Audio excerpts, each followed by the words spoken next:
Hey, what's up, you amazing hackers? Hope you're all doing well today. Today, joining me around the fire here on that side, apparently, Mr. Beers. How are you doing, my friend? I'm good. How are you, man? I'm doing great. I'm doing good. My new website is launching soon. I'm fucking excited. I'm hyper. So I say cheers to you, my friend. Let me pass this bottle to you. Oh, yeah. Thanks. So yeah, like that. Just do quick promotion. What's Hackerats all about? You are a young little rat. You come across the lands of the cheese, and you're wondering what cheese is the best cheese out there. There's like so many different cheese variations, sparkly ones, shiny ones, amazing, like different colored ones, and they're gonna be in different lands. So if you want to beat the server-side boss, you'll have to find the SQL injection gear because that's what he's vulnerable to. But that means that you'll have to farm SQL questions. So, ooh, that means that you might have to learn something that you didn't want to learn to just get that monster down. All of that, a quest line, you beat that monster boss, you eat that cheese, and you get karma and experience. And that can get you freaking courses, my friends. My courses, Mr. Beers's courses, can get you freaking merch. It's a currency. So grab as much karma as you can, and then of course level up because the more experience you have, the more damage you do, you're going to be able to fight in guilds of different amounts, like, and then kill guild beasts together in events. There are going to be monthly events, like for example, and this is why this background is very appropriate. There's going to be a Hackerats Halloween hackathon, which is a event that's going to be a month long. It's going to be amazing gear you can grab, which has special powers. Like sometimes you can do a double attack, has chance to attack twice, and all of that is gonna be free to a degree. You're gonna be able to fight the free monsters, and we'll have some paid content for you as well, of course, because of course we need to finance this a little bit. So remember, there will be a lot of free content, there will be some paid content, and there will even be, if you subscribe to the paid content, member mentorship, which means that you're going to be in a Discord server with 10 mentors. You're going to be able to ask them questions. You're going to be able to help you out with everything you have in mind. And that was my promotion. Thanks a lot. I'm sorry. Well, holy fucking shit, dude. Uh, is this like a static thing, or is there going to be more features added as this goes on? I mean, what do we offer in here? Is this like a World of Warcraft like EverQuest online thing, or is it just going to be like a static game like Skyrim where there's no other content added? How's that going to work? Like this, that's a funny one because like we're gonna have NPCs and quest lines thanks to a certain Mr. James Pierce. I don't know if you know him, but he's gonna be building even vulnerable APIs, which will really test your skills, believe me. And you're gonna have to complete these quests if you want to do everything in the game because you need that gear, my friends. You really need that gear. We're gonna make sure of that. And one thing that you have to know is that this is not something that you have to be an expert to get started in. You get started, we're going to make things more difficult as you grow in experience level. So even that will be a thing. You'll start at a certain level and you'll keep growing, and it'll get harder and harder as you go along. There is like Mr. Pierce, maybe you can tell a little bit about the API itself. Oh, yeah. So the API is going to be like every role playing game has a tavern, right? Every role playing game has like an inn that you go to, or where everybody meets. All the NPCs are there. The bartender usually gives you a quest, shit like that, right? So that's what this API is going to be. It's going to be a tavern where the player will enter the tavern and go, okay, well, what NPC do I want to talk to? There's going to be certain NPCs that are going to have certain names, and you'll know exactly what kind of quest they might give you. Or you could talk to the bartender for a randomly given quest that might give you a bigger reward, but it might be a little higher than your experience. Damn, dude. That's insane. And all of this you can do to farm items as well, which will give you extra karma, which will give you extra experience level. Your power is based on your experience and your level, so you'll hit harder or you'll hit less hard depending on your level.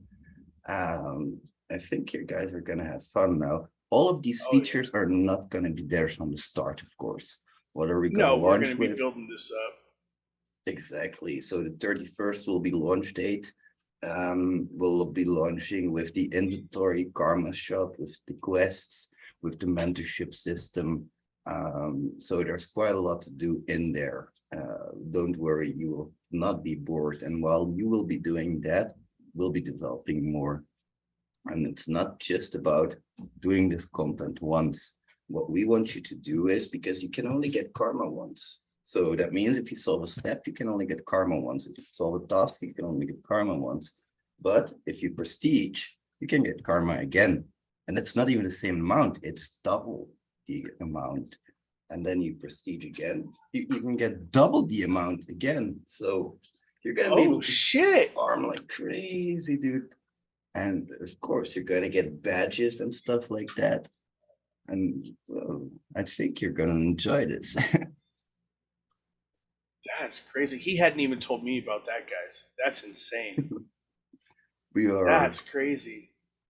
I think once this website is done, we are gonna crush our competition. We're not just here to do it a bit better, not just here to do it better even. We're here to crush everything and everybody. Simple as Oh that. yeah, and think about the possibilities, man. Think about the actual possibilities, because we could use a Drupal server and build out a Python mini game where you could actually go and slay little mini creatures with a Python little avatar of yourself. I mean, really, guys, think about it. Yeah, and like there's gonna be quests where you're gonna have to venture outside of Hackerats as well.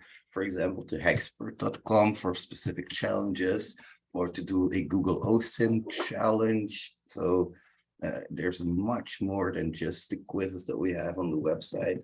You can pick what you want to learn, but remember that at some point you're gonna have to learn all of the things anyway, because you need that gear. You really do. I don't know if anybody knew, but I am actually the first person to ever stream live a certificate exam. That's that's crazy. And you are the first person ever to have your exam streamed live without kicking the student out of the exam. Well, so far, I'm still considering it. And I'm just kidding. Of course, there was permission asked and granted beforehand. And I think it's really important that you guys know that this exam will never be the same for you. There's a potential mix of like 237,000 scenarios that you can achieve in total. So the chances of you getting the exact same exam are slim. And if you do, I'll hit randomize again. Not a problem. I have this Excel sheet where I can hit randomize and it'll spit out a scenario, because I have 10 quality gates where it'll spit out 10 variations of those quality gates with like every step has like more than 10 or 20 different variations in it, which can go like the OWASP top 10 in one specific website, or like the CWE top 25 in another website. It's quite varied. It's exciting. It's a fucking awesome certificate. I encourage everybody here to go take that certificate. That shit was challenging, and it was right up the alley of being realistic. And I really, honestly, if I'm giving a good review of it, I really think that everybody who does a pen testing job should take it, just because that will show you a lot of soft skills that you might not have, and a lot of areas you might need to work in on paperwork or communication. I mean, yeah, hacking's part of it, but whoo, let me tell you, you got to deal with people calling you while you're hacking and separate yourself from that moment, and then go and deal with the client, and then come back and be like, okay, where the fuck was I? It's gold. It's gold, and you can't replicate that. It's crazy. Yeah, and like you almost failed with the NDA. You didn't, thankfully, but like guys, watch every single piece of documentation that you sign, because if you sign something with bullshit in it, you automatically fail. And that is important as hell. Now, of course, an NDA is something you're going to give to your clients, not to your lawyer normally. You're not going to read it yourself. But the thing is, on this one, I don't make it huge. So you can easily read all of it and you can see if there's something strange in it. Believe me, I'll put some strange stuff in there somewhere.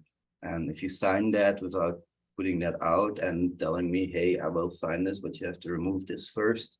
If you don't do that, then you automatically fail. Simple as that. Because believe me, there are some fucked up shits in these NDAs sometimes. And it's not necessarily the intention of the client. They just send you a general NDA, but these NDAs can have like non-compete closures and stuff like that. So you have to be really careful with that. Besides all of that, be super careful who you give data to, of course, because bad actors can always infiltrate the other person, and they can intercept communication. They can send you an email from your technical contact from their email address, and you'll never know that it's not your technical contact because it seems like it. But what you should always do is every single piece of sensitive information should be communicated with a PGP key. It's so easy in your first scoping meeting to exchange those PGP keys. Why don't more people do it? I don't get it. Yeah, That's a good idea. I didn't even do that. Yeah, it's okay. It's just That an is a extra really good tip. idea. It's not even a quality gate, so it doesn't really matter that much for the exam. But in real life, it's something you should always do, of course. So yeah, like for security reasons, I think it's important that all of these things are covered, all of these bases are covered. And when somebody comes to me with a certificate like OSCP, I'm sorry, but there are things that it does not live up to in terms of standards when it comes to my expectations for a pen tester. A pen tester does need execution. I'm not going to deny that at all, but that's only a small part of what they really need to do. It's the overall picture that really matters and the way they can behave. For example, if a junior pen tester promises a client extra scope, that is a promise made. And that means that the company probably has to take on that promise, meaning their contract is going to be extended, meaning their payment is going to be extended. They will get paid for those extra hours, but it'll take longer. And as a company owner, I know that it can take a while for these companies to pay sometimes. So the sooner it gets in, the better, of course, because you need to pay the people who work for you as well, of course. Anyway, just a little bit of rambling. No, you're completely right. You're completely right. And I think that's a lot of like, I don't know, that's why I wanted to take that certificate, was because you kept telling me the whole time that I'm somebody that you want on your team, and I'm somebody who has value, and I'm somebody who is just like this person. And I was like, I don't know, man. I just hack shit and smoke. That's what I do. And I don't know how I got so good at it, because I just started learning all of these things over and over and over. But then I took your certificate and I was like, no, I'm good at this. I can do it.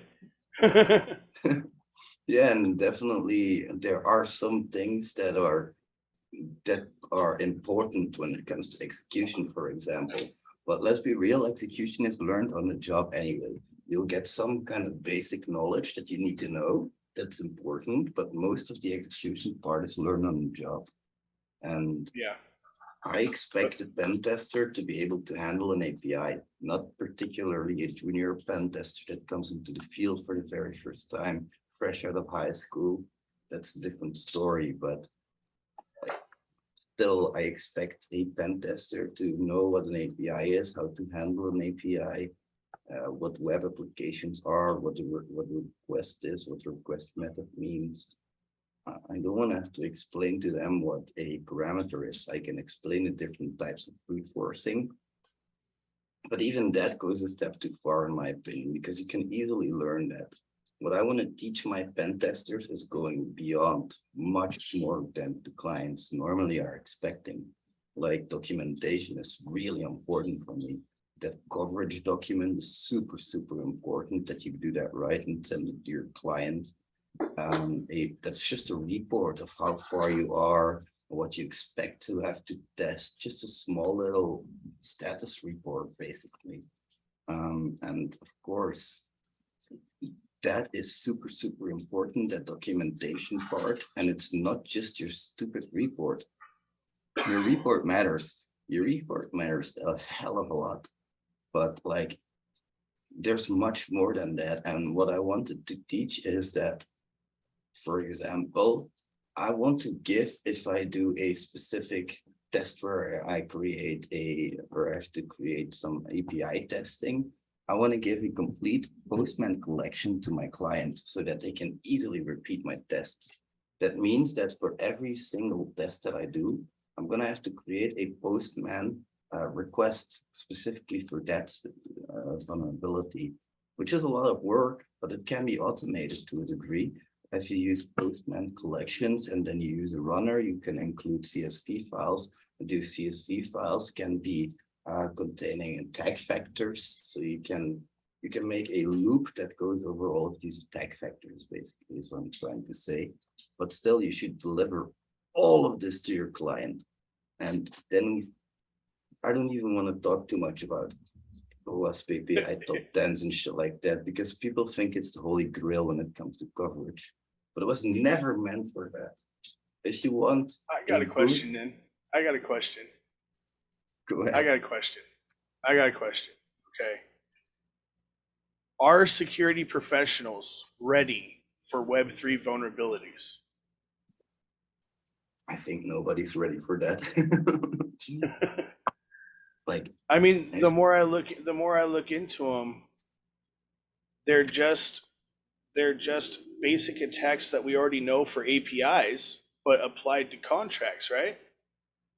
to a degree, yes, but there's different types of attacks that are Web 3.0, very specific, very related, like flash loan attacks, 51% attacks, voting attacks.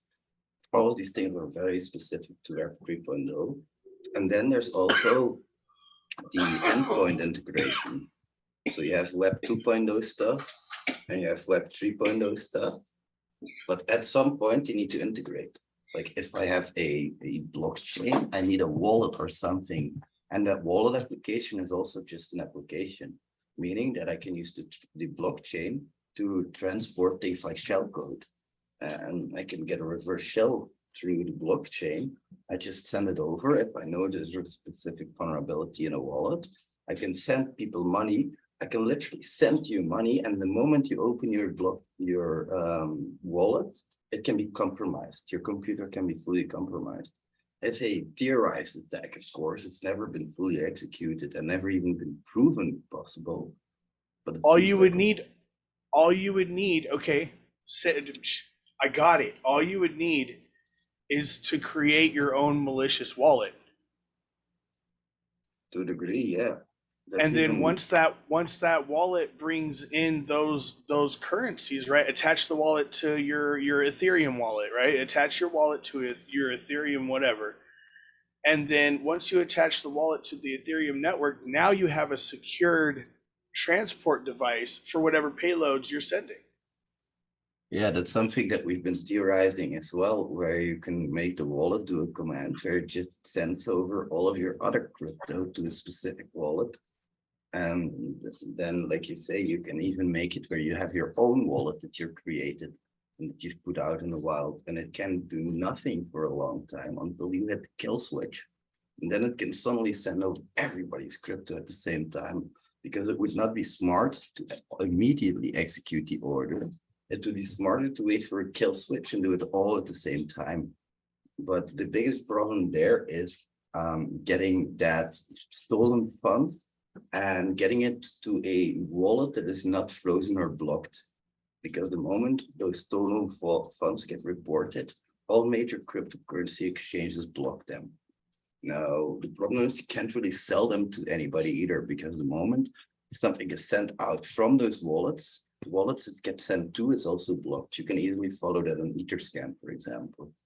But the thing is, there's Tornado Cash. Tornado Cash has been banned, but I'm sure there are a lot of other mixer services that are either coming or are already there. Well, in order to solve that problem, you would have to make your own escrow system as well. And then Yeah. the wallets would not steal the money directly. They would steal the money into the escrow system. The escrow system would translate it into US dollars and transfer it to a different account and just bypass the wallet completely. Yeah, well, the problem is that now it's already pretty easy to get rid of that stolen funds, but the problem is doing it a massive amount. That's the thing. Like if you have $1 million, that disappears from the traffic pretty easily, but like 600 mil, you can't easily get rid of that. And I hate it Well, when you do it like an elephant, small bites, man. yeah, but of course, you'll be doing it forever. And the thing Steal is, 2 pennies per every transaction. I think there's gonna be a lot of dangers, but we will not know about them until it's too late, because I think that any security researcher is always going behind the facts. Now, I'm gonna spit out some truth here, so hold on to your seats. Recently, there has been a researcher that created a proof of concept where he could transport some code over emojis. So remote code execution through emojis. I saw somebody put out a tweet. I'm not gonna name them, but they were saying if this would have been a CTF, it wouldn't even have gotten any media coverage. And to a degree, I agree, but it's all about how you market this shit. And media coverage, fuck media coverage, let's be real. It's about how this will affect security researchers, because we need this type of stuff before bad actors get to it. So we're already prepared for when it effectively happens. Because now we know it can happen as white hat researchers, which is very rare. And usually we find out about exploits after they already happened. Let's be real. Now we can be a step ahead of the game. So I think to a degree we need that media coverage to make everybody aware of how vulnerable it can be. So marketing is everything there, but also fuck marketing and fuck all that coverage. We just need to get it known amongst our groups and our communities that this is an important topic that we need to all take into account. It doesn't have to happen right now, but it's a new type of attack that could potentially happen. As long as we understand it fully, that's the most important part to me. So Yeah, I would do some research into that. I actually will. I saw it on Twitter. I think I'm gonna do some research in that. It's good that we discovered it, and now we can find a defense for it. You know what I mean? And we can build off of it. What other things can you do inside of an emoji? the You know, emojis or are a just GIF. Unicode. Yeah, Yeah. and they're just Unicode characters after all, so you can hide stuff in them. And like images are a topic of great concern as well. Like an SVG. Nobody knows this, but an SVG is just an XML file, an image described by XML. So you can do XXC in SVG. If you have an XXC processor, XML processor behind it that allows for external entities, bam.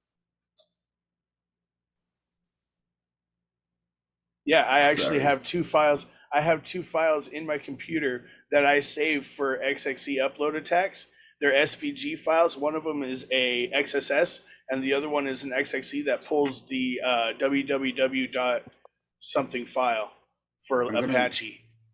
I'm gonna drop another bomb on you. Docx files, also just XML. XLSX files, also just XML. PPTX files, also just XML. So you can disassemble them, unzip them basically, put your x60 attack in there, and if the XML document is shown on the website, if the docx is shown, XLSX, and there's a processor with external entities behind it, bam. And SOAP requests. Why is nobody looking into SOAP requests? Those are also XML requests. They're pretty ideal. By the way, And usually the SOAP Sorry, go Usually ahead. the SOAP documentation is third-party documentation anyway. They haven't made their own SOAP file. It's public knowledge. They've imported it from a third party. If you find that third party SOAP file, you're gold. Yeah, and like, let's be real, everybody's like, yeah, well, by default, these XML processes don't allow for external entities anymore. Bullshit. Before this has got mass adoption, and all of that old software running will be 20 years ahead of now. Right now, there's still a ton of software running old XML processors, and it hasn't been uncovered yet. It's like, do you know speed running? Yeah, of course you know speed running. Like, there's secrets being found every so often. There's like a new secret being found. It's like death for hacking as well. Oh, look, a juicy new target. Let me get a hold of that. Exactly. Yeah. It's so one thing I do know about APIs is it doesn't matter if the API is a REST API, a SOAP API, or a GraphQL API. Those three styles of APIs can all talk to XMLs. It depends on what their default settings are on the service that they're using to host the API. And that's important, guys. That's important because there's 3 out of the 4 services that automatically by default execute XML, whether or not you are sending JSON or not. So always try and change the JSON input to an XML input. Change your input and make sure that you got it all matched up to what that API wants to accept. Sometimes it'll pop back an error and it'll be a full XML error telling you what routes you need. It's amazing. Exactly. That's something that not a lot of people realize. And the same goes for if you have an object with a property. That property might not be defined in the application as changeable, but try to change it anyway. If you have a property as administrator, change it. If you have a property account type, change it. Try it. Put it in your requests. Don't just try a get request and a post request. Try a push request. Sometimes developers will have that enabled by default. This is called mass assignment, and it basically means that when a developer creates an object, a developer has to tell which objects are adjustable and which ones are not. Now, they often use auto generators for this. Problem is, an auto generator will take every single property of an object and generate a getter and a setter for that. So if that setter exists, you might be able to change it. So just try it. Now, sometimes they remove it. So sometimes they remove that piece of code for getting or setting that specific property. But still, you should try it. Next up, try version 1 if you see an API. Try version 3 if you see an API. Don't just try version 2. So all of these things, version 3 might be vulnerable to mass assignment. Version 1 might be vulnerable to mass assignment if it exists. All of these things have to be tested thoroughly. And they wonder why we get paid so fucking much. It's not because we like to sit on our asses in these chairs all day. I mean, I like it. It's a comfy chair. But let's be real. I would rather be outside in the sun, sitting there in the beach with a cocktail in my hand. Well, we get paid so much because of the knowledge that we already have and the hunger for learning that we've expressed. You know what I mean? I didn't really have any opportunities for the first 3 years of me doing this, and I was going live every day. I was bug bountying, I was tweeting, I was doing all that shit. But until I started actually displaying a certain line of knowledge, nobody would talk to me. And then once there was a certain amount of knowledge that was understood that I had, then people started talking to me and going, hey man, yeah, you're talking about some real shit. What's going on? You know, and it takes longer for other people, I guess, but you'll get there, man. It's just keep doing it. Exactly. And by the way, just so you know, I put an interesting article in the chat that might be cool to read. I'll put it in the description as well. It's about JSON insecurity serialization. I don't know if you guys know that, but JSON is a serialized format as well. So JSON can be insecurely deserialized, just so you know. And one thing I would like to bring up as well is those fucking chatbot injection. It's so freaking cool. Like, if you figure out how this chatbot system works, some of them can be injected with code and shit like that. It's so freaking funny to see that chatbot freaking out and trying to know what to do and suddenly trigger like an XFS or shit like that. Sometimes you can break out of the responses of the chatbot and force it to send custom messages to other users' IDs. If it's identifying you with your user ID, you can send by proxy a message through the chatbot to another user ID because it doesn't check any of those authentications. Yeah. A really interesting variation on that is audio injection. There's software that generates like these special tones which spell out letters basically, and those will inject code, and that's often less secure. So always try to be a little bit on the edge, as there's something different. Just have an open mind about it.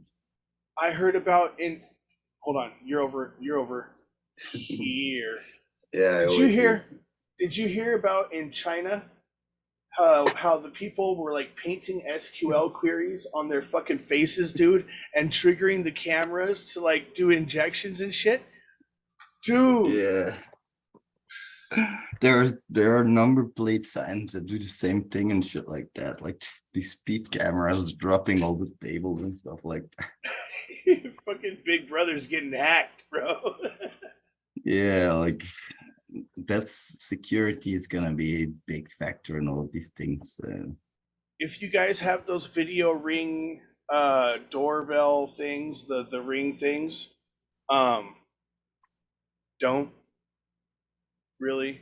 I mean, honestly, if you want to get a camera for who's at your front door, get a camera who's at your front door connected like to your network for you, because the ring devices actually share their network through a constant Bluetooth connection. So if my ring device is next to his ring device, if I killed my internet, my ring device would automatically connect to his internet, and then I would be able to hack into my ring device and read his internet information and hack his internet. It's a bad idea, and I think it's ring devices and the Amazon, whatever they have, the Amazon Alexa. Yeah, Alexa. Yeah. So they all share. They have an internet web that they share. So if you have no internet access, it pulls it from the next door neighbor. Crazy and not secure. Same for these freaking devices with all these microphones in it. Like, if you have it, at least point it away from the window, because it turns out that these things can be triggered with laser rays. You can trigger the speaker, and you can do things like open the door by just sending out laser signals. So we're heading towards a future where pen testing is going to be handled differently, I think. And there's the IR listen and repeat, the listen and repeat stuff that they have, where you can listen to a certain IR frequency and repeat it, unlock people's doors and start their cars and shit. Yeah, exactly. That's an attack that's been around for ages, by the way. A just simple repetition attack, but still it keeps happening, and it's normal, of course, because it's something that's an edge case scenario. But with cars, the devices are so much smaller now.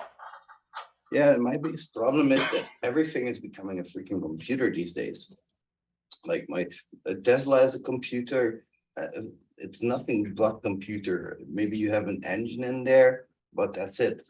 Like, it's all computer chips, and all of that stuff is connected to the internet through a SIM card. So it can be hacked as well in principle. I'm sure Tesla puts a lot of money into security and stuff like that. So something like that will never happen. But still, there is always that chance. And if a nation state decides to attack another nation state, and they were able to break into the servers of something like Tesla, they could potentially shut down every single car in the country if we all relied on electric vehicles. Or a meatpacking factory, which has happened, or a water treatment facility, which has happened, or, colonial pipelines. Yeah, I mean, the separation between software and hardware is almost non-existent now, because you can make hardware do anything with software.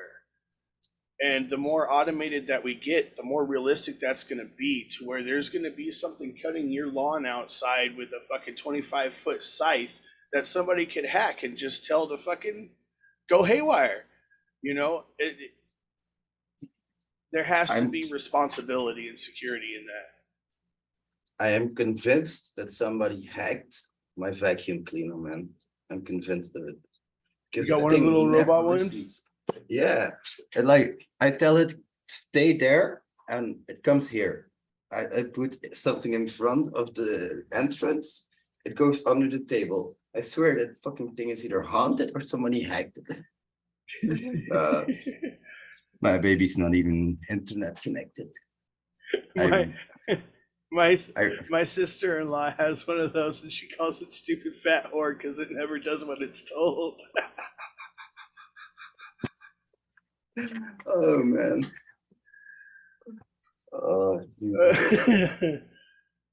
I call mine Robbie the robot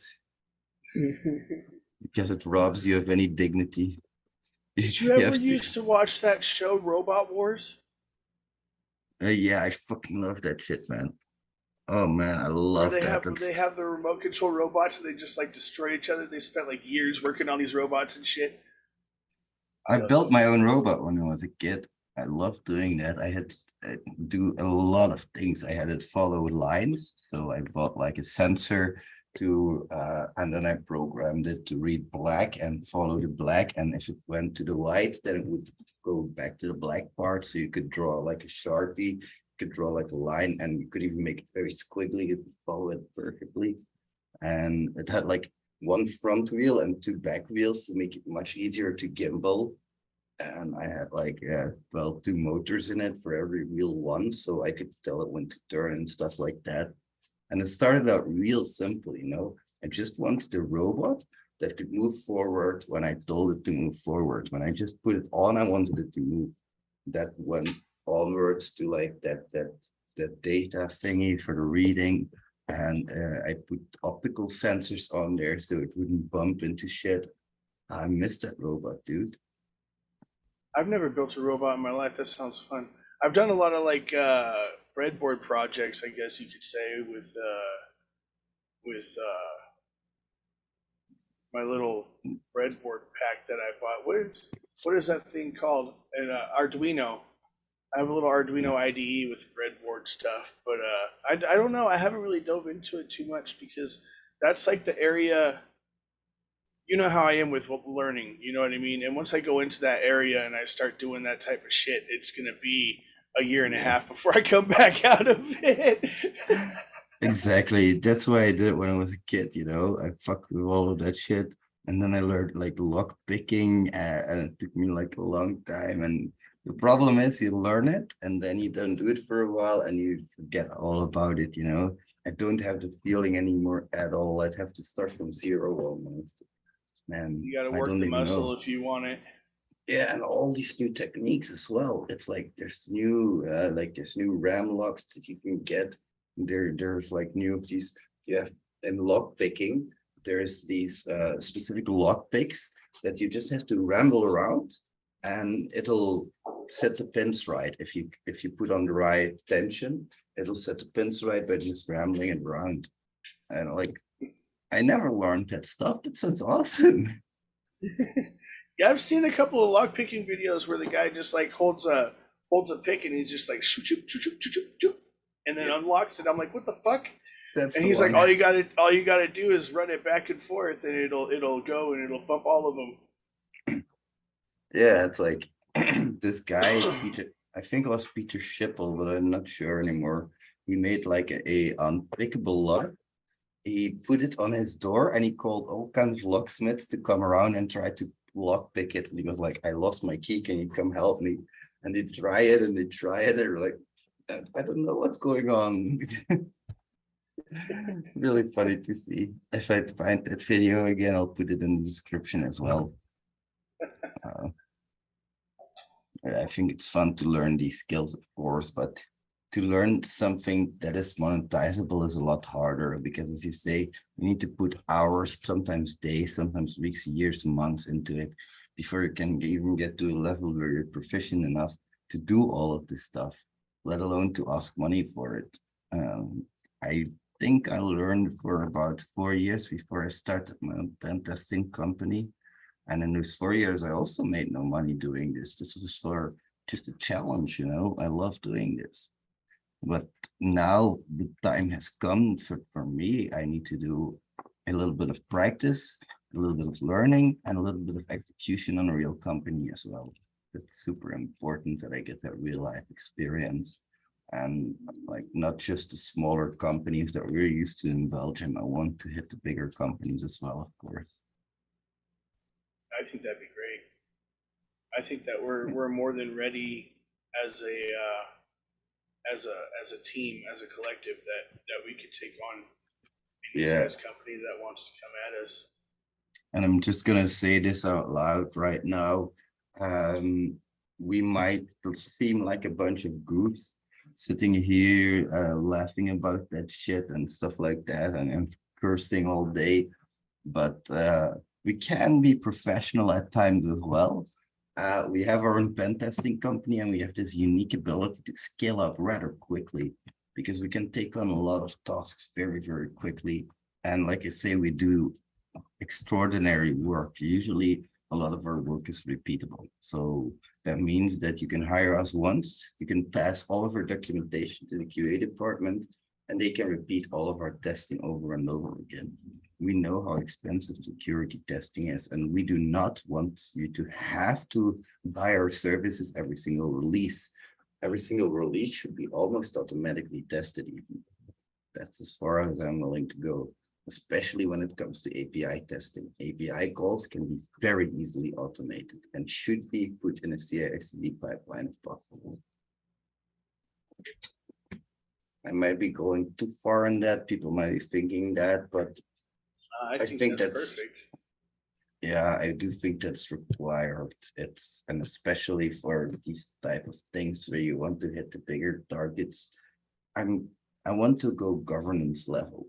That's where I want to go. So I'm training heavily for that. I found a few courses.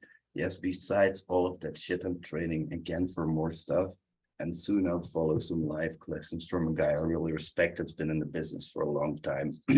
He does all about card payment terminals and shit like that. He knows all about PCI testing. So I'm gonna definitely follow some things from him. And he said that it's mostly compliance. It's all about compliance, compliance, compliance. So I'm reading NIST 800 something, which is a pure compliance document, and Microsoft OWASP ASVS, which is basically a architectural document of how you should structure your whole application for security reasons.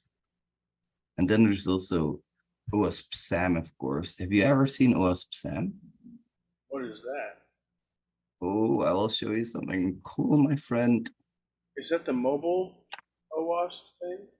No, OWASP SAM. I want to get in. I want to get into that stuff too. So we have OWASP SAM, and SAM is basically a model that gives you a checklist with different streams, which will help you gauge the maturity level of a company / piece of software. Basically, software, not really company software. This is a security assurance model. So what we can do for you as a company is we can tell you exactly how mature your software is, your piece of software. And we can do it based on a standardized list that is used widely in the industry. Everybody trusts OWASP on this. So just a little bit of a heads up that I wanted to throw in there. Yeah.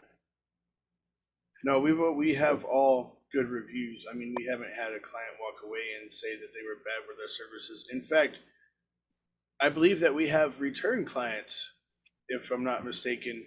Most of our clients that have used our services have deemed us that they just want to use our services because we go above and beyond, and we give you guys frameworks to test your own stuff while we're not testing. So when you come back, we already know the tests that your QA division ran. We can go off of our baseline and say, okay, well, we need to test for these things first and then do the rest of the tests that they may not have done. And we can focus on different areas each time you come to us to make sure that you have a good, sound, secure circle around your business instead of just pinpoints. Exactly, because we can also apply models like OSSTMM, which go business wide and which actually help us identify all of these holes, these pores as they're called, which are connections to the outside world. And we can define security requirements around those pores. We can tell you exactly how far you are against achieving 100% coverage, what you need to do to get to 100% coverage, and we can help you follow up on the entire process, giving you a report each time to see how far you are based on several different processes. So that's my job, basically. I'm glad that James does a lot of the testing. I'll take care of all of that SAM shit, of all of that ASVS stuff. I'll read that NIST. Of course, if you have time, feel free to read that as well. But yeah, I like to break shit. You know, I'm like the white hat guy who's gonna find the next fucking emote injection type, because I can't not play with things like, you know, and I always like I tell Wesley about it all the time. I'm like, hey, I found this and this and this, and he's like, holy shit, where did you find that? And I'm like, well, I was just poking.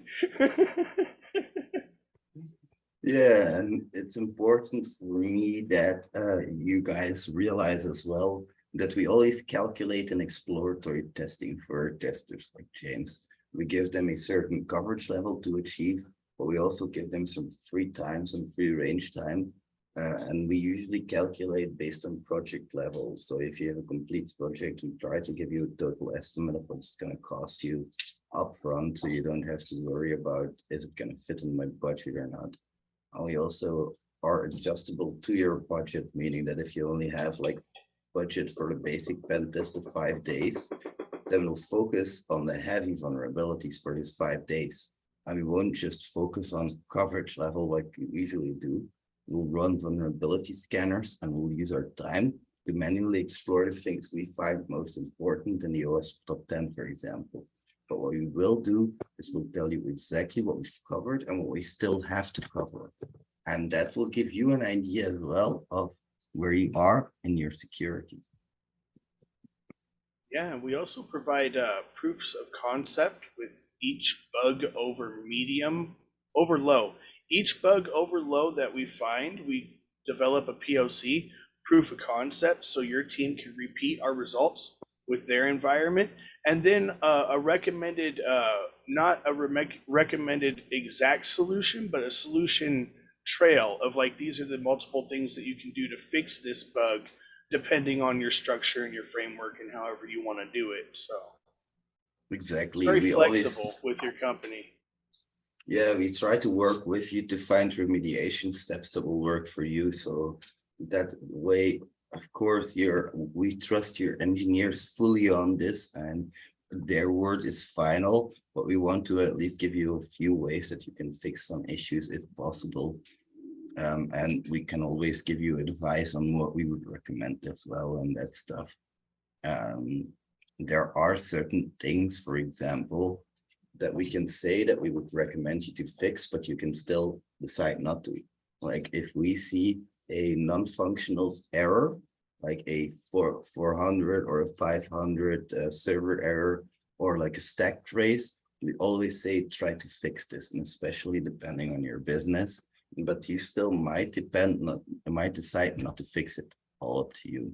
But you'll make sure that you'll get at least a full overview of what we think would be better there, and also a coverage report according to specific top 10s, CWE top 25, depending on how deep you go. But you'll always get a compliance report. So are you compliant to a specific top 10 or not? And if possible, of course, like for networking, we don't have a top 10. So for there, it won't be that. But we do have different coverage levels, which we can guarantee. Now, just so you guys know, nobody can ever make a guarantee that everything will be covered fully. That's why we say this is what's been covered. And it's with your security engineers. And if you don't have them, with your business analysts, that we look further into what's important. What we do is we have level 0 testing, which is where we will basically check compliance like normal. And then we'll also have level 1, which includes business. And business is a very big one, because there we will sit together with your business and try to identify logic flaws in both the architecture and the application itself.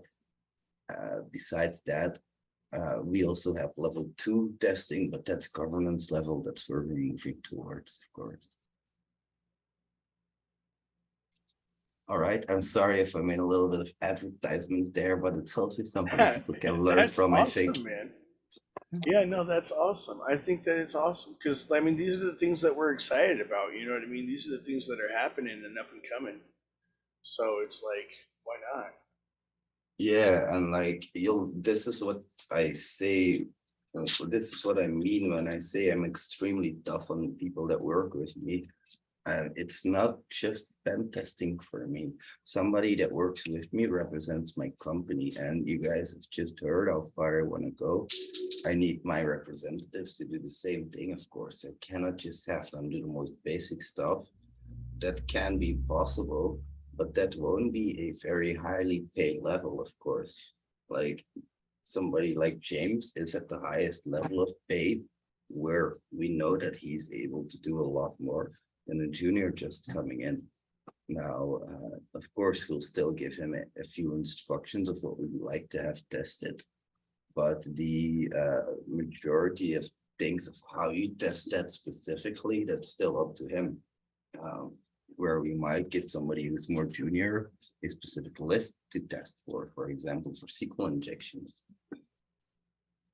Yeah, We have our the last undisclosed test that we did, I actually had a couple of people that I was helping, and that was our chain of command was me creating word lists and then handing them to them so they could run the word lists, and then I would go and I would test the things that I want to test.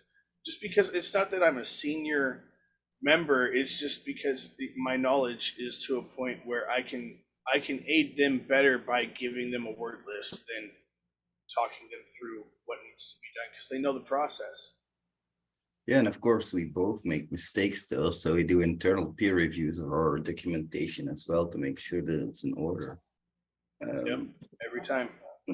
Yeah, and I think it's important to realize as well that if we quote you 400 hours and we spend 450 on it, that we are very inclined to say we will drop those 50 hours.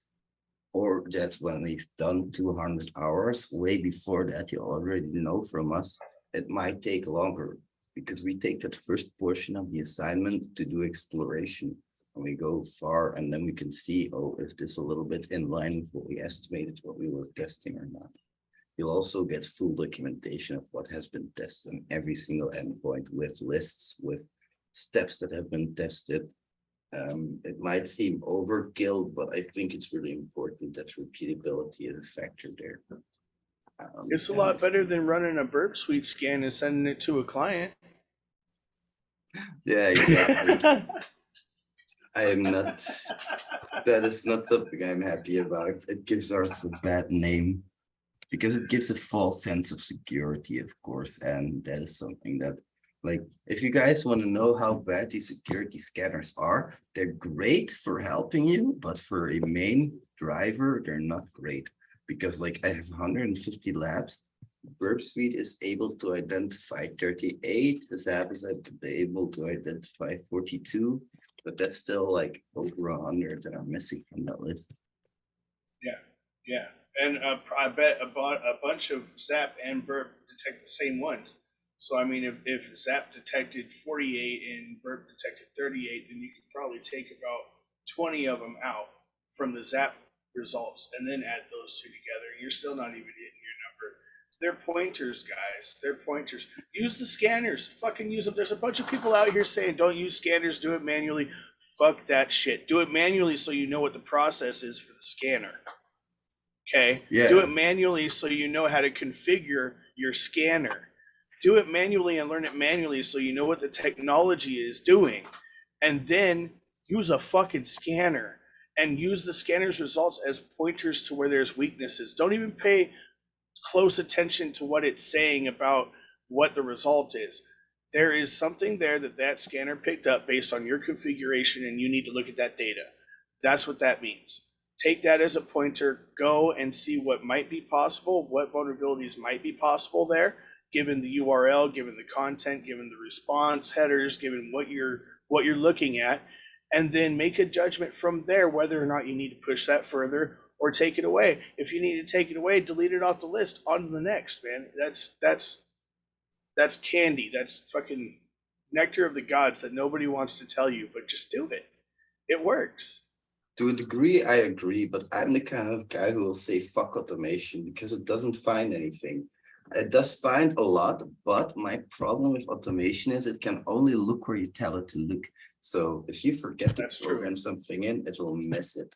So what I'm always saying is use automation as a second tester who will test with you, find shit, but you have to verify it. And then you still have to go in manually after that. For example, logic. You can't teach a scanner logic. IDORs. You can make a scanner that scans for IDORs, but you will still have to define every single access level and what that access level is allowed to do and whatnot. So all of these things can be automated to a degree, but I always say semi-automation. IDORs are easier manually. I'll just say that right now. Yeah, IDORs are way easier manually. Well, if you have two users and then a user that has no cookies, and you just make 3 different browsers, you know what I mean, and just run it that way, it's a lot easier than trying to mess around with setting up a tool for IDORs. Yeah, to a degree. But I think authorize is super easy to use. That's why I say that. Like authorize, a lot of people don't get it easy, though. But that's the thing, exactly. A lot of people don't get why you have to take somebody else's authorization header and put it in authorize. I made 4 freaking videos on that topic. They don't get it, man. They don't get it. So you should always have the highest. You should always have the highest privilege authorization cookies you have in authorizer, and have the next lowest down, and then have none. And then run it while you're running requests as the highest privileged user. And if any of the other ones pop up, go check that shit. Yeah, and people don't understand the difference between a protected and a public resource. Like, oh, authorize is lighting up like a Christmas tree. Yeah, of course, because authorize does a specific mechanism. Understand the mechanism, understand that it compares the responses. For freak's sake, and of course, if you have a public resource, the response will be the same no matter what you do. It's public. That's why it's public. Oh, sorry. This has been eating at me because I've been getting the question about 5 times every single day. Oh man, and it's no blame to anybody. This you got to understand what private and public areas are. Usually the functions inside of a user or an admin user, the functions are going to be the private things because that user needs authentication to do that. Everything else could be public. You need to know exactly, in this case, of course, what the public and the private resources are, but you need to know exactly what authorization headers are, which ones you need, because if you add too much headers to authorize, it might freeze up and not even catch a thing. I've built this explicitly into my labs because what a lot of people do is they click that button, fetch headers from last request. If you click that, you'll fail my labs because there's a header in there that makes authorize completely trip over. And I did that on purpose. Like, you have to realize what you're doing with this stuff. It's really complicated. So don't think that we're laughing at you. Just know that it's sometimes frustrating to answer the same question 5 times over. Hey man, I'm only laughing because I miss simple shit too. You know, yeah, me too. I'm the poster child of, oh, I should have caught that. Yeah.